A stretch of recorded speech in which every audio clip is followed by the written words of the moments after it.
যে আপনি রাতে লাশ দাফন করেন কেন? সে বলে যে আসলে না হলে তো মানুষ আমাকে বিভিন্ন প্রশ্ন করে, এটা সে উত্তর দিয়েছে। এবং আশ্রমে বৃদ্ধদের চিকিৎসা দেওয়া হয় না বলে গণমাধ্যমে এসেছে, সেটাও তাকে জিজ্ঞাসা করা হলো যে আপনি যে 30-25 লাখ টাকা খরচ করেন, টাকা পান কোথায়? এবং নিজেই ডেথ সার্টিফিকেট তৈরি করে ডাক্তারের সিল স্বাক্ষর জাল করে সে নিজেই মিডিয়ার কাছে শেয়ার করেছেন।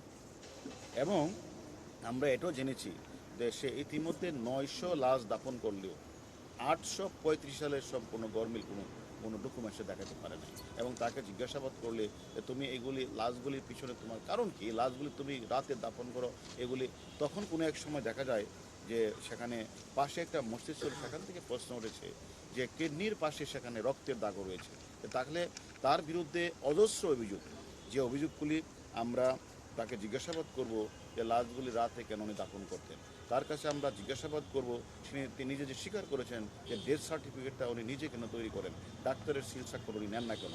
এবং সেটা একটা অনেকেই যা তাদের অত একটা বাচ্চা শিশুকে দিয়েছে, অত বৃদ্ধ একটা মানুষ তার খরচা দিয়েছে, যখন তার খোঁজ খবর নিতে গেছে তাকে সে সেখানে টর্চার ছেলে তাকে কিন্তু পিটিয়েছে।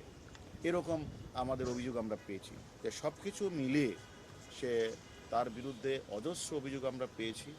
এবং সে এই টর্চার সেলে সে বলেছে তার দুইটা আশ্রম রয়েছে, একটা হলো সাপার, একটা হলো সেখানে সে 500-700 লোক রয়েছে, কিন্তু সে খোঁজ নিয়ে জানা যাচ্ছে সেখানে 20-30 জন 40 জনের বেশি সেখানে লোক নেই। এবং আমাদের কথা হলো আমরা তাকে নিয়ে এসেছি এবং কিছু অভিযোগকারী রয়েছে, তারাও মামলা রুজু করবে। আমরা তাদেরকে রিমান্ডে নিয়ে জিজ্ঞাসাবাদ করব যে কত সংখ্যক মানুষ তার এনে চিকিৎসার জন্য গিয়েছিল, কত সংখ্যক মানুষ মারা গেল, সে কি আসলে এই সকল তার তথাকথিত থিয়েটার মানে ইয়ার নামে সে সেখান থেকে সে যে স্থাপন করেছেন সেখানে, যে তার ভিতরে সে যে অপারেশন থিয়েটার, সে অপারেশন থিয়েটারের মাধ্যমে সে সেখান থেকে কিডনি বিক্রি করেছেন কিনা আপনারা যে অভিযোগটা করেছেন সেটাও আমরা তদন্ত করব। এবং কেন সে নিজে ডেথ সার্টিফিকেট নিজেই স্বাক্ষর দিয়ে তৈরি করেছেন, ডাক্তারের স্বাক্ষর কেন নেন নাই, সেটা আমরা খুঁজে বের করব। এবং বেশিরভাগ লাশ তিনি দাঁড়াতে দাফন করলেন কেন, এবং তিনি দুটি আশ্রমের কথা বলে শত শত মানুষের রাখার কথা বলে সেখানে কোনো লাশ নেই, সব কিছু আমরা তদন্ত করে আমরা পরবর্তী পর্যায়ে আপনাদেরকে জানাবো যে